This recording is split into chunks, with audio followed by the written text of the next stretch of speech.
Omoboriowo Media bó jẹ́ lọ́sàn-án Omoboriowo Media ìyálẹ̀.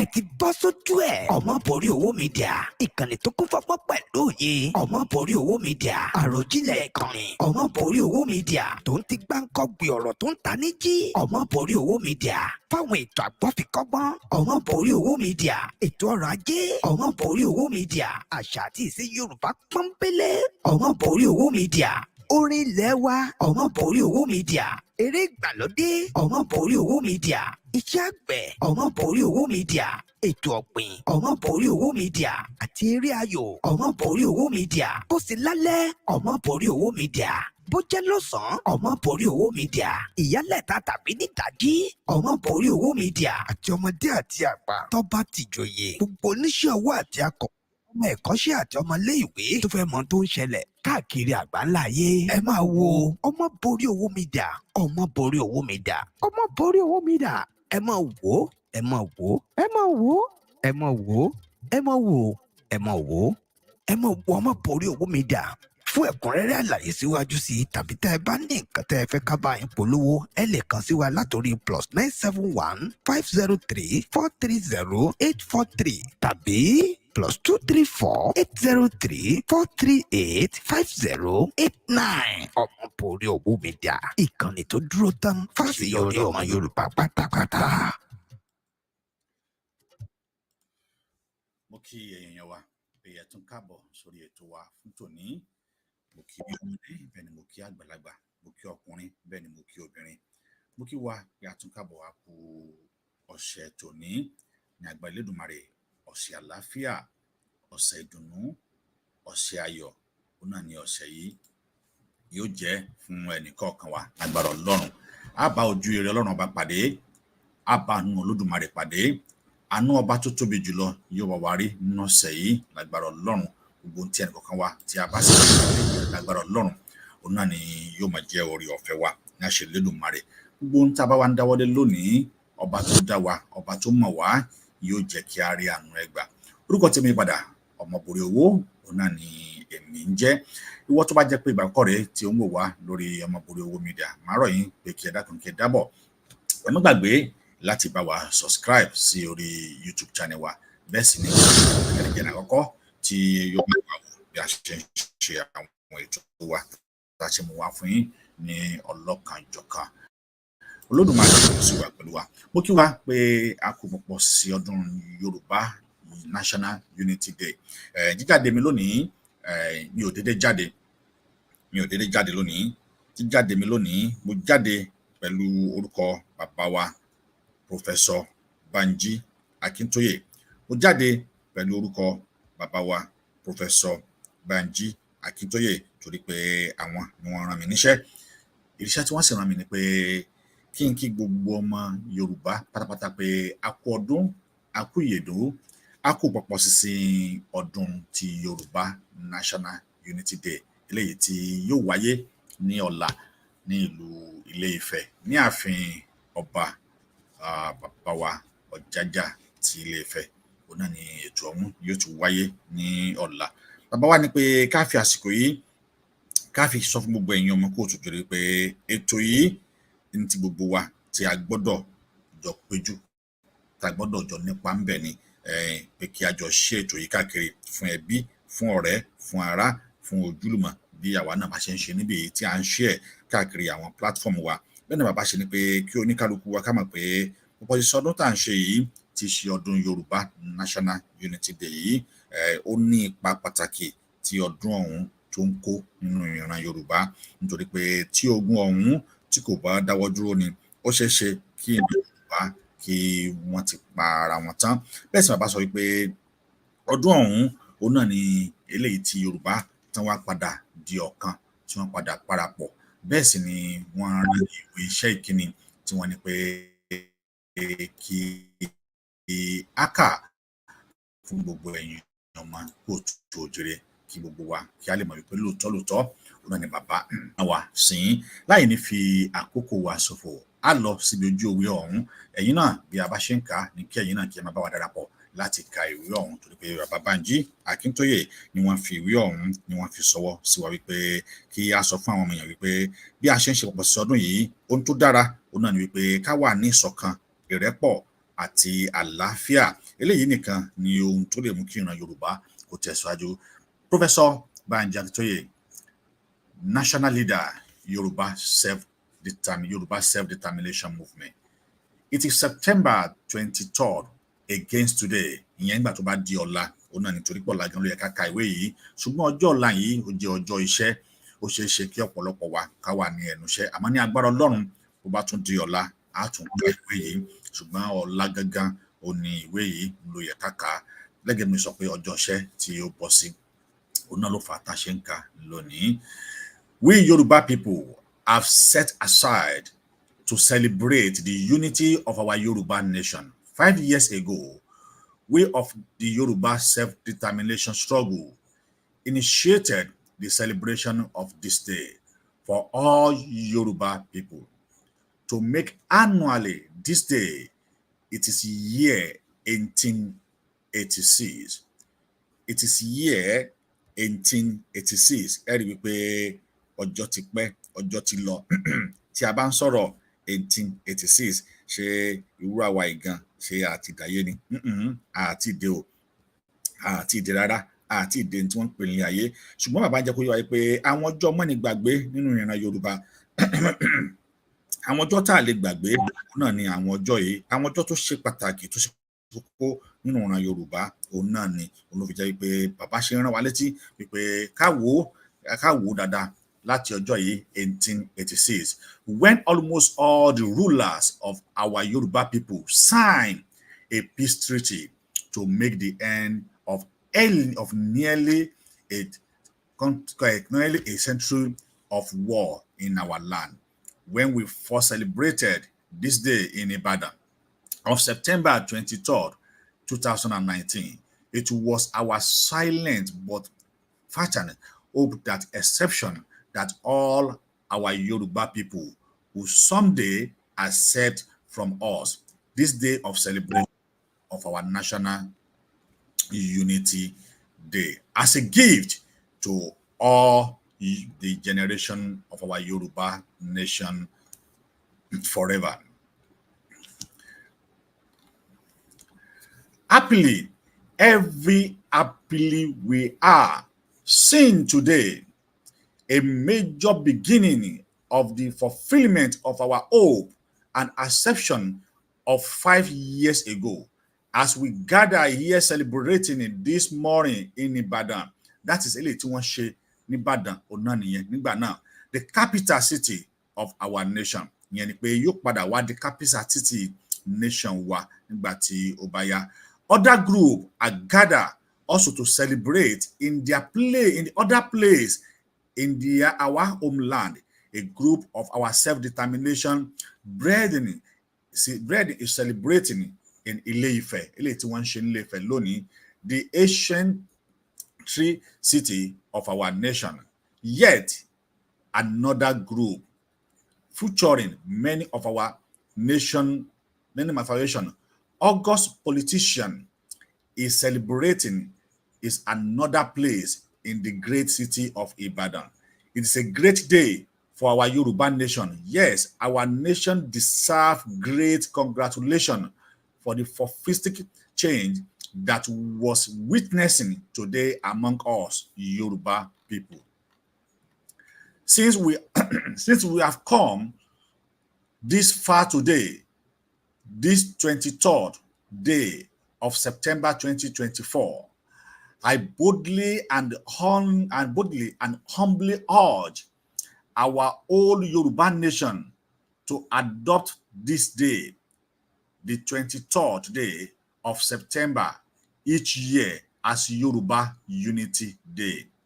I urge that our Obas, the father of our nation, should adopt the Yoruba Unity Day in their Council of Obas in all our Yoruba state. I heard that our state governors, when they assemble in their Southwest governor meeting, should adopt this Yoruba Unity Day for all our state. I urge that our harbors, who happen to be a state where Yoruba are only a small minority, small majority, should adopt this Yoruba Unity Day for celebration together or in their palace every year. I urge that our Yoruba harbors in state where the Yoruba people are substantially population should adopt this Yoruba nation, Yoruba Unity Nation, and celebrate together annual in one of the Yoruba city in their state. I heard that the Yoruba government of our state should set this Yoruba Unity Day apart every year for our school children to celebrate in the way that the school children used to celebrate Emir days in British colonial time.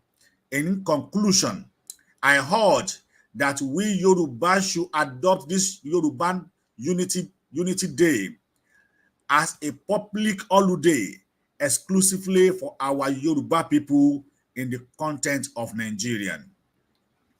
When we Yoruba take this step and joyfully celebrate our Yoruba Unity Day every year, we shall find that we are celebrating something bigger and higher than a Unity Day. We shall find that we are celebrating the unity of our Yoruba nation as one people. We shall celebrating, promoting, and enhancing the spiritual unity of the Yoruba nation. And we shall also be honoring the memory of the great warriors, heroes, and royal heroes of our past. Our Are Mama, it's okay. Our Are Mama Latosa of Ibadan. Our commander-in-chief, Ogedengbe of the Ekiti Parapo. Our warrior prince, Fabumi of Okeimesi. The great warrior, Chief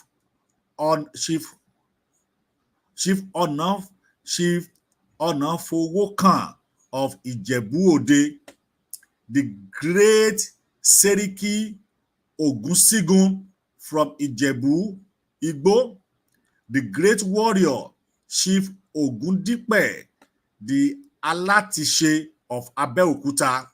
Our many other warriors, chief, and our many great obas who appended their signature to the 1886 peace treaty.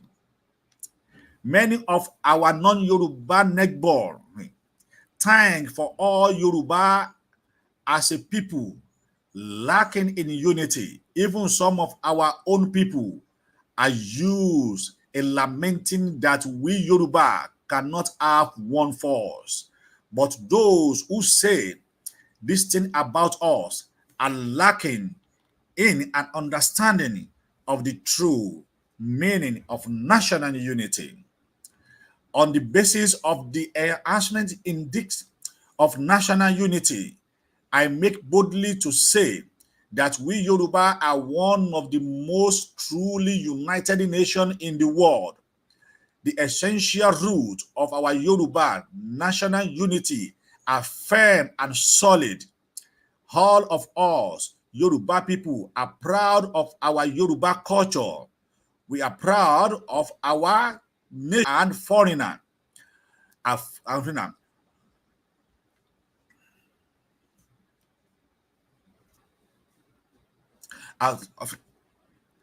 Ẹ jọ kí àwọn tí wọ́n ń pè mí kí wọ́n jọ kí wọ́n jẹ́ tí a bá ti ka ìwé tí bàbá sọ ìtàn àgbà kọ gbogbo àwọn tí wọ́n ń pè wá kí wọ́n jọ kí wọ́n ti torí Ọlọ́run.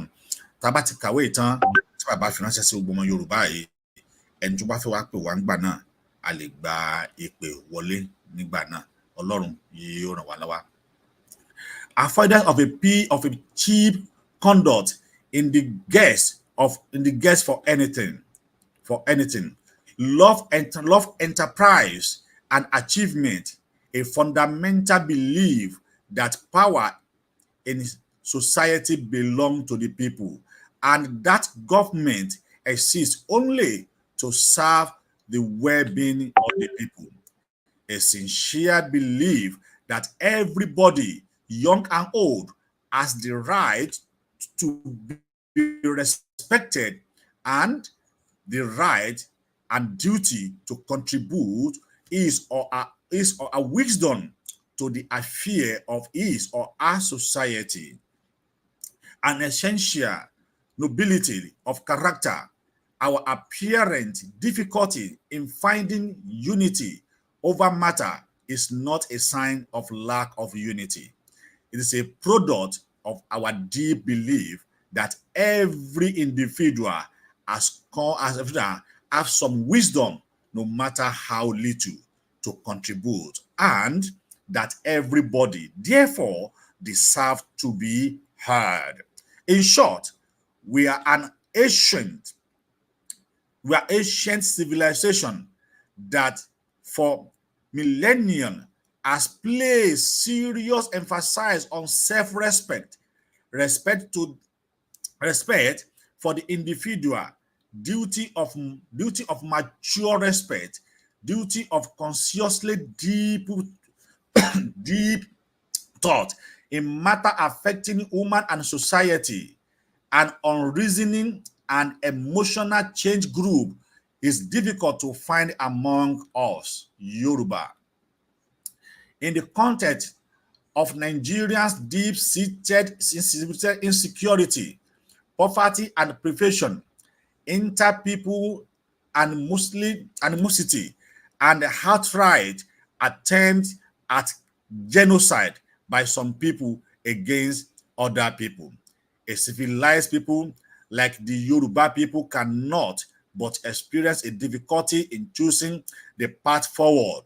It is inevitable that since we Yoruba have lived in the escalating disaster of Nigeria for over a century, some of even our best thinker would find the disaster bearable to live in, and the other who are influential or connected enough to be gain something in the midst of the disaster will also wish to continue to stick to the disaster.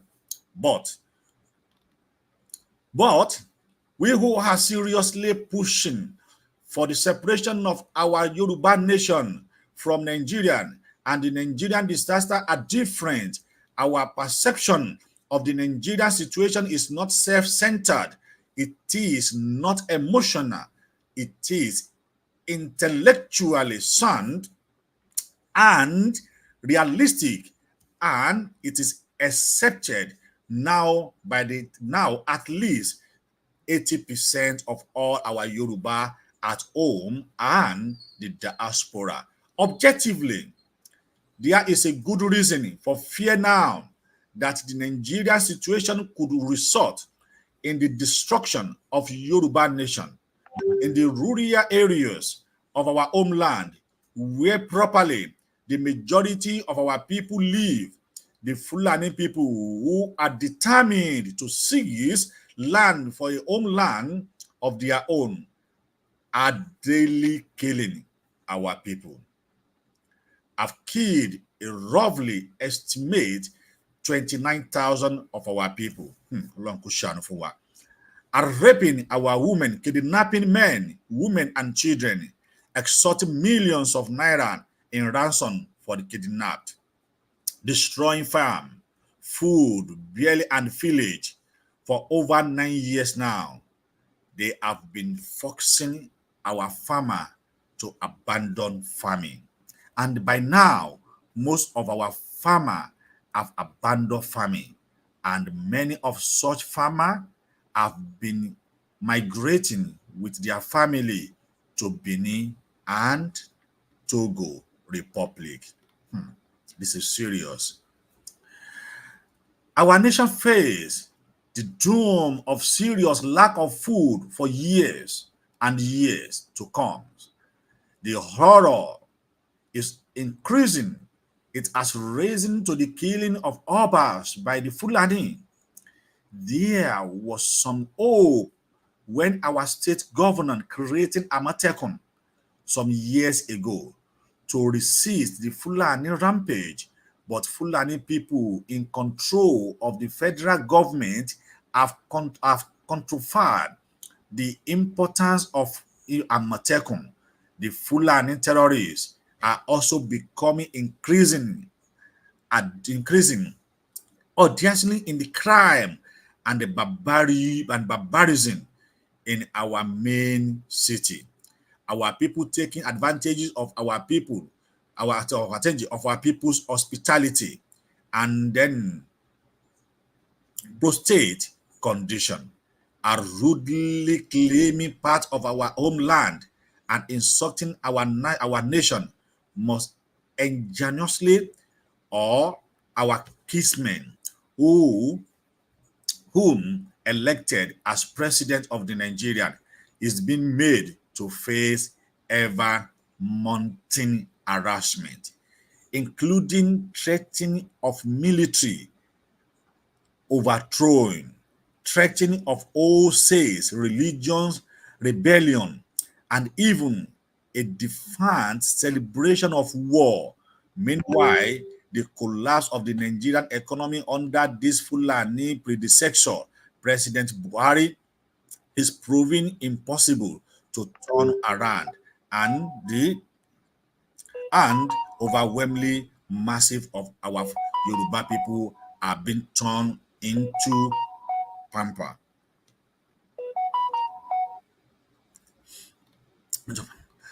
Ẹ jẹ́ kí ibi tá a dé mo ń padà bọ̀, ẹ jẹ́ kí n sáré gba ìpè tí wọ́n ń pè. Ẹ jẹ́ ká lọ gbọ́ ọ̀rọ̀ tí màmá wa kan tí wọ́n sọ.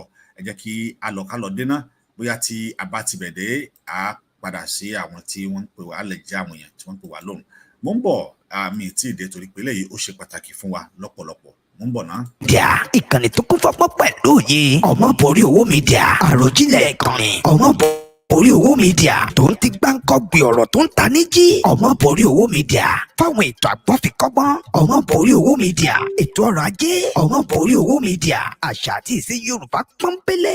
Omoboriowo Media orin ilẹ̀ wa. Omoboriowo Media eré ìgbàlódé. Omoboriowo Media iṣẹ́ àgbẹ̀. Omoboriowo Media ètò ọ̀gbìn. Omoboriowo Media àti eré ayò. Omoboriowo Media bó sì lálẹ́. Omoboriowo Media bó jẹ́ lọ́sàn-án. Omoboriowo Media ìyálẹ̀ta tàbí nídàájí. Omoboriowo Media àti ọmọdé àti àgbà tó bá ti jòyè. Gbogbo oníṣẹ́ owó àti akọ̀wé, ọmọ ẹ̀kọ́ṣẹ́ àti ọmọ ilé-ìwé tó fẹ́ mọ tó ń ṣẹlẹ̀ káàkiri àgbáńlá ayé. Ẹ máa wo Omoboriowo Media. Omoboriowo Media. Omoboriowo Media. Ẹ máa wò ó, ẹ máa wò ó, ẹ máa wò ó, ẹ máa wò ó, ẹ máa wò ó, ẹ máa wò ó, ẹ máa wo Omoboriowo Media. Fún ẹ̀kúnrẹ́rẹ́ àlàyé síwájú sí i tàbí tẹ́ ẹ bá ní nǹkan tẹ́ ẹ fẹ́ ká bá yín polówó, ẹ lè kàn sí wa látòrí +971 503 430 843 tàbí +234 803 438 5089. Omoboriowo Media ìkànnì tó dúró tán fáṣeyọrí ọmọ Yorùbá pátápátá.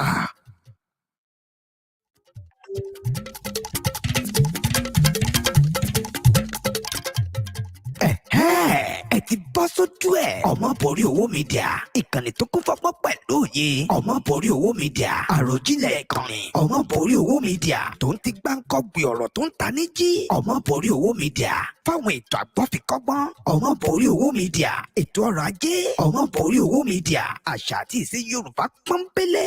Omoboriowo Media orin ilẹ̀ wa. Omoboriowo Media eré ìgbàlódé. Omoboriowo Media iṣẹ́ àgbẹ̀. Omoboriowo Media ètò ọ̀gbìn. Omoboriowo Media àti eré ayò. Omoboriowo Media bó sì lálẹ́. Omoboriowo Media bó jẹ́ lọ́sàn-án. Omoboriowo Media ìyálẹ̀ta tàbí nídàájí. Ẹ má bínú, asáré gba ìpè kan ní abẹ́ aṣọ eléyìí tí ó ṣe pàtàkì. Ẹ má bínú, ẹ jẹ́ kí a tẹ̀síwájú níbi tí a ti dá ètò ọ̀hún tí a ti dé dúró. bàbá ń sọ fún wa ní tó ṣe pàtàkì nílẹ̀ Yorùbá àti bí àwọn Fúlàní á débi pé Fúlàní predecessor President Bola Ahmed, President Buhari is proving impossible to turn around, and the overwhelmingly massive of the Yoruba people are being turned into paupers and beggars. In the past 2 decades, over 11 millions of our educated young have fled from home to another country, and more and are fleeing. Ritual murders are escalating among our people, and so it's suicide among our young people. Our Yoruba nation is bleeding more profusely and more dangerously than any other known nation in the world. The only viable and sustainable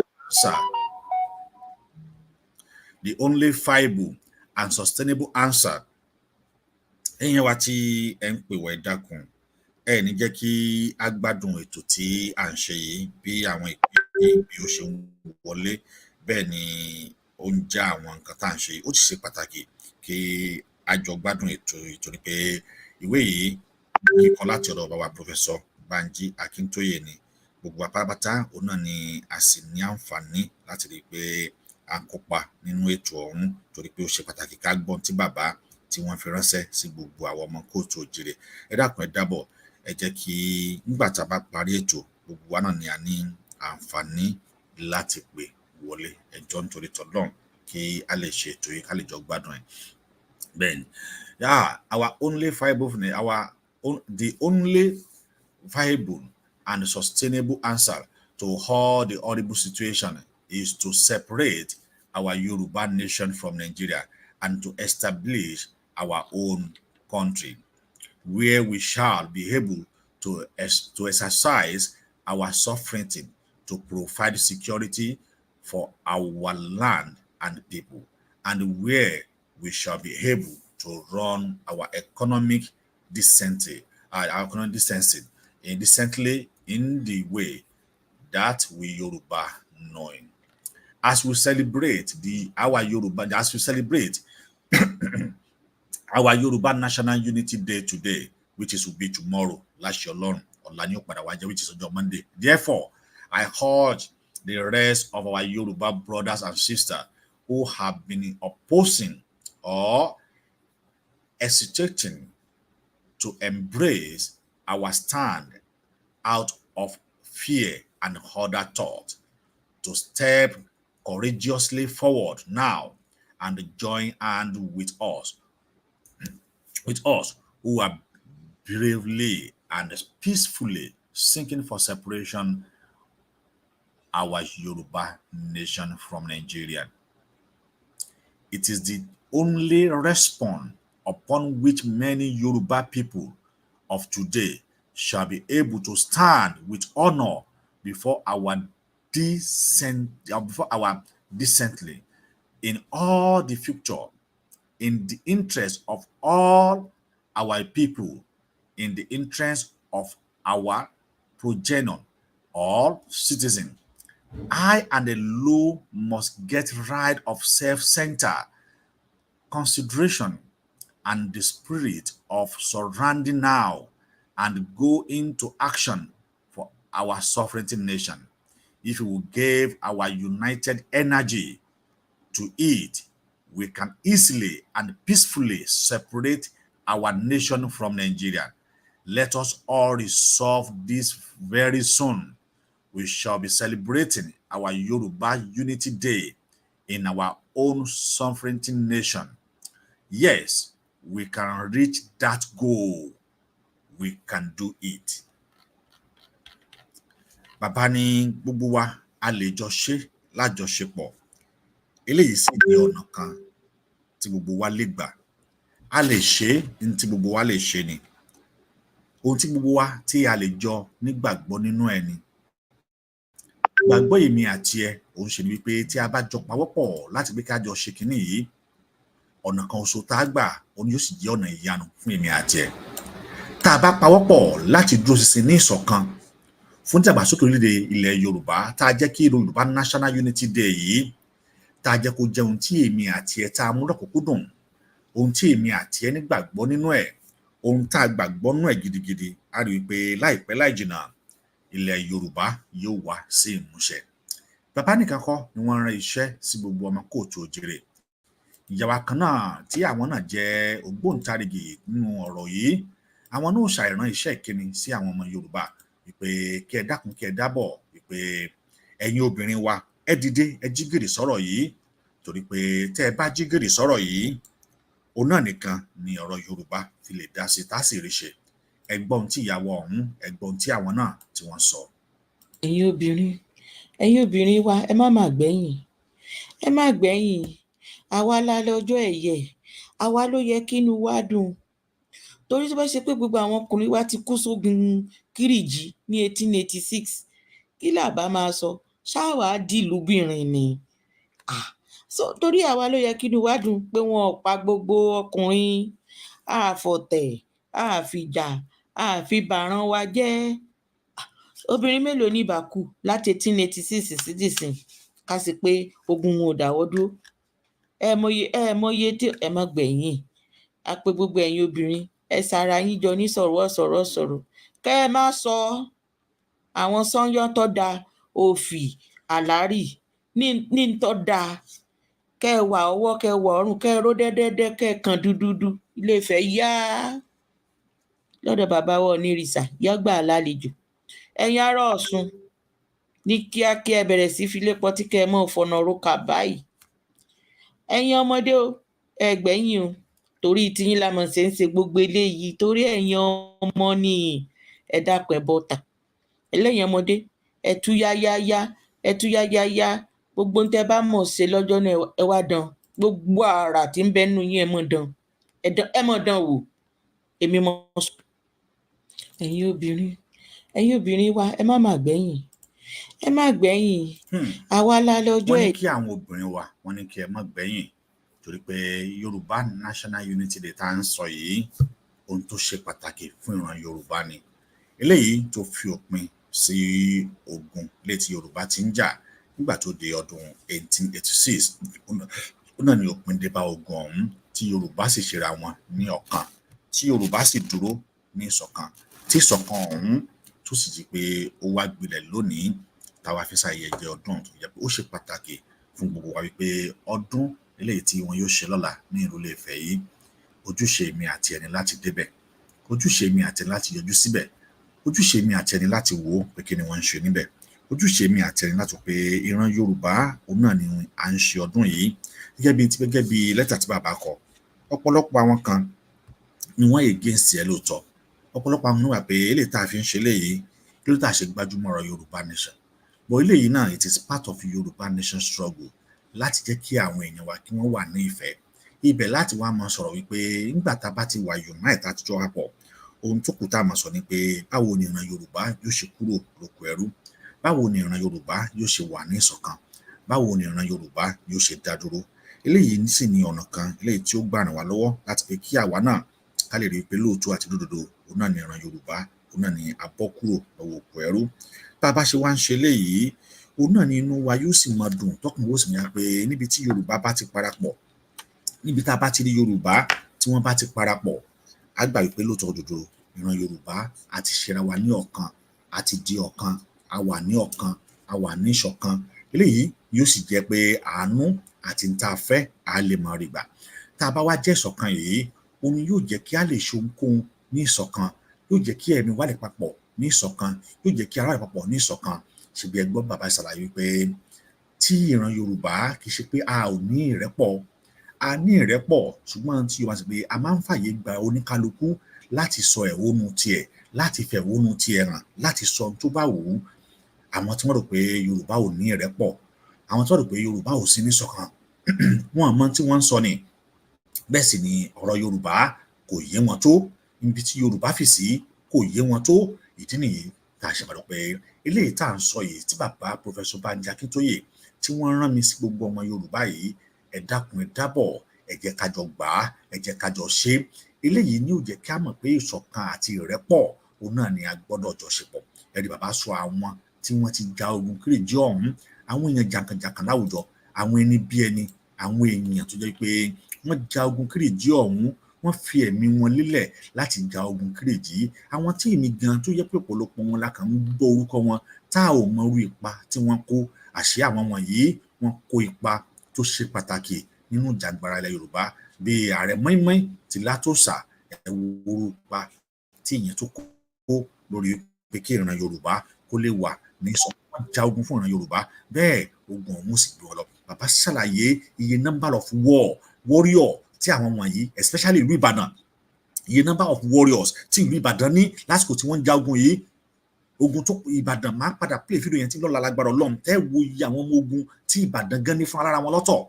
Ẹ wo iye àwọn ọmọ ogun tí àwọn Ẹ̀gbá, Èkìtì parapọ̀ tí wọ́n ní lọ́tọ̀, tí wọ́n tún lọ defend wọn lè fẹ̀. Ẹ wo àwọn bíi Ààrẹ Látòsà, ipa táwọn èyí tí wọ́n kó, àwọn bíi Chief Ògèdèngbé, ipa táwọn yẹn kó, àwọn Ògèdèngbé Agbógbòrò, akẹ́kọ̀ọ́ lójú ogun tí Èkìtì parapọ̀, ẹ wo táwọn yẹn kó.